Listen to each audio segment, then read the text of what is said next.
Stove craft limited versus Hawkins cooker limited. तो friend, आज अपनी इस वीडियो में हम स्टोव क्राफ्ट और हॉकिंस कुकर के स्टोव की कंपैरिजन करेंगे और जानेंगे कि इन्वेस्टमेंट के लिए कौन सा स्टोव बेहतरीन है। तो ठीक है फ्रेंड, देख लेते हैं, दोनों का कंपैरिजन कर लेते हैं। सबसे पहले मार्केट कैप की बात करते हैं। ये डेट है 21 सितंबर 2021 का डाटा है। तो स्टोव क्राफ्ट लिमिटेड की मार्केट कैप है 3,137 करोड़ रुपए। वहीं हॉकिंस कुकर लिमिटेड की मार्केट कैप 3,287 करोड़ रुपए है। तो कंपनियों की मार्केट कैप लगभग बराबर है, दोनों स्मॉल कैप कंपनी हैं। अब इनकी सेल या रेवेन्यू की बात कर लेते हैं। फाइनेंशियल ईयर 2021 का ये डाटा है फ्रेंड। स्टोव क्राफ्ट लिमिटेड की जो सेल है या रेवेन्यू है वो 859 करोड़ रुपए रहा है। वहीं हॉकिंस कुकर का 768 करोड़ रुपए। तो सेल या revenue stove craft limited Hawkins cooker limited से ज़्यादा जनरेट कर रही है। इनकी मार्केट कैप वर्सेस सेल, इनका जो रेशो देखें तो यहाँ पर आप देखिए स्टोव क्राफ्ट लिमिटेड का आता है 3.65 और हॉकिंस कुकर का आता है 4.38। मीन्स यहाँ पर यदि इस हिसाब से सेल के हिसाब से इसके मार्केट कैप के रेशो के हिसाब से यदि इसकी वैल्यूशन देखते हैं तो स्टोव क्राफ्ट लिमिटेड की वैल्यूशन सस्ती दिखती है हॉकिंस कुकर के मुकाबले।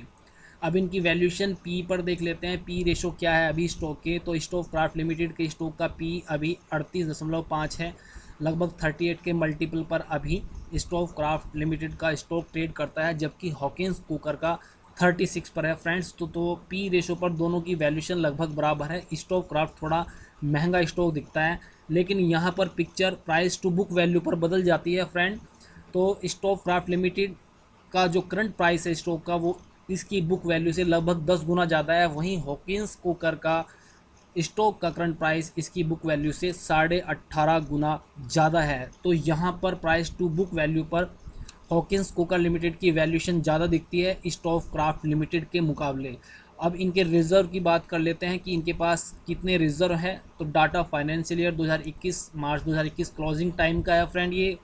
तो स्टोव क्राफ्ट के पास 269 करोड़ रुपए का रिजर्व है, वहीं हॉकिंस कुकर के पास 172 करोड़ का। अब इनकी डेब्ट की बोरोइंग की बात कर लेते हैं। स्टोव क्राफ्ट लिमिटेड के पास 52 करोड़ की बोरोइंग और हॉकिंस कुकर के पास 38 करोड़ रुपए की बोरोइंग। तो ये बोरोइंग इनकी मार्केट कैप के मुकाबले काफ़ी कम है, ना के बराबर है। अब इनकी प्रॉफिटेबिलिटी की बात कर लेते हैं, आरओसी और आरओ की बात करते हैं।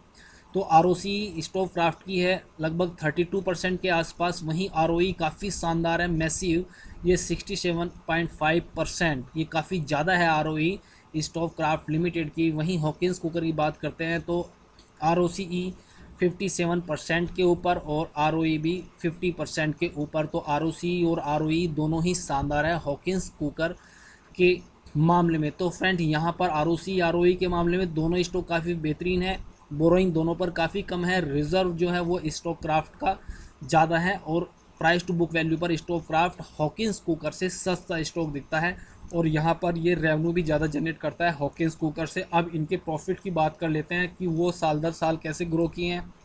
तो फाइनेंशियल ईयर 2017 की बात कर लेते हैं। स्टोव क्राफ्ट के रेवेन्यू रहे थे 493 करोड़ रुपए। वहीं प्रॉफिट नहीं, यहाँ पर लॉस था इसको 19 करोड़ रुपए का। वहीं हॉकिंस कुकर के 512 करोड़ के रेवेन्यू थे और 71 करोड़ रुपए का यहाँ पर प्रॉफिट था हॉकिंस कुकर को। लेकिन 2018 में फिर यहाँ पर 13 करोड़ रुपए का लॉस बुक किया था स्टोव क्राफ्ट ने और वहीं हॉकिंस कुकर के प्रॉफिट 71 करोड़ से बढ़कर 74 करोड़ रहे 2018 में। 2019 की बात कर लेते हैं। 2019 में फर्स्ट टाइम प्रॉफिट क्लॉक किया स्टोव क्राफ्ट ने, वो 1 करोड़ रुपए का, और रेवेन्यू क्लॉक किया था 641 करोड़ रुपए का, लगभग हॉकिंस कुकर के बराबर। हॉकिंस कुकर का रेवेन्यू इस साल 553 करोड़ रुपए रहा था। वहीं profit 82 crore rupees Hawkins cooker के मामले में। लेकिन स्टोव क्राफ्ट का यहाँ पर प्रॉफिट काफ़ी कम था, 1 करोड़ रुपए। अब पिक्चर 2002 में थोड़ी और इम्प्रूव होती है स्टोव क्राफ्ट की, तो यहाँ पर इसके प्रॉफिट बढ़कर 3 करोड़ हो गए फ्रेंड्स और यहाँ पर इसका रेवेन्यू 670 करोड़ रुपए। अब बिल्कुल ये मैच करने लगा है रेवेन्यू हॉकिंस कुकर लिमिटेड से। लेकिन हॉकिंस कुकर लिमिटेड के मामले में यहाँ पर प्रॉफिट काफ़ी शानदार रहे हैं, 98 करोड़ रुपए। अब 2021 में यहाँ पर पिक्चर बिल्कुल चेंज होती है फ्रेंड्स। यहाँ पर रेवेन्यू रहे हैं स्टोव क्राफ्ट के 859 करोड़ रुपए और प्रॉफिट रहा है 81 करोड़ रुपए। वहीं हॉकिंस कुकर के रेवेन्यू यहाँ पर कम रह जाते हैं 768 करोड़ रुपए, और प्रॉफिट थोड़ा ज़्यादा है यहाँ पर 108 करोड़ रुपए।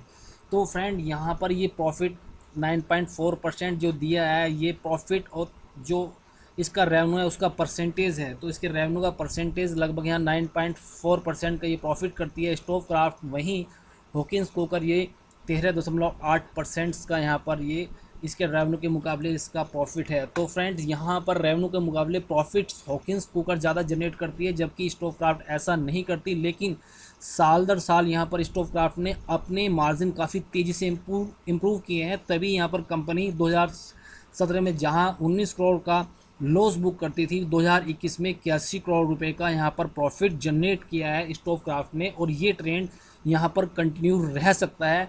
तो मीन्स फ्रेंड यहाँ पर अभी स्टोव क्राफ्ट का बिजनेस मैच्योर हुआ है और यहाँ पर बिजनेस भी इनका एग्रेसिव है। तो यदि आप एक एग्रेसिव इन्वेस्टर है तो स्टोव क्राफ्ट आपके लिए एक बेहतरीन चॉइस हो सकती है, और वहीं यदि आप कंजर्वेटिव इन्वेस्टर है तो हॉकिंस कुकर का स्टॉक आपके लिए बेहतरीन चॉइस हो सकती है। दोनों किचन वेयर्स के बहुत शानदार स्टॉक है, और पास्ट में हॉकिंस कुकर ने बहुत शानदार रिटर्न दिए हैं, और स्टोव क्राफ्ट का स्टॉक भी बुलिश ट्रेंड में है। तो फ्रेंड हमारी ओर से दोनों स्टॉक के लिए थम्स अप है, लेकिन हम आपसे रिक्वेस्ट करेंगे, आपने यदि इन स्टॉक में कोई पोजीशन बनानी है तो आप अपने फाइनेंशियल एडवाइजर से सलाह जरूर लीजिएगा। धन्यवाद।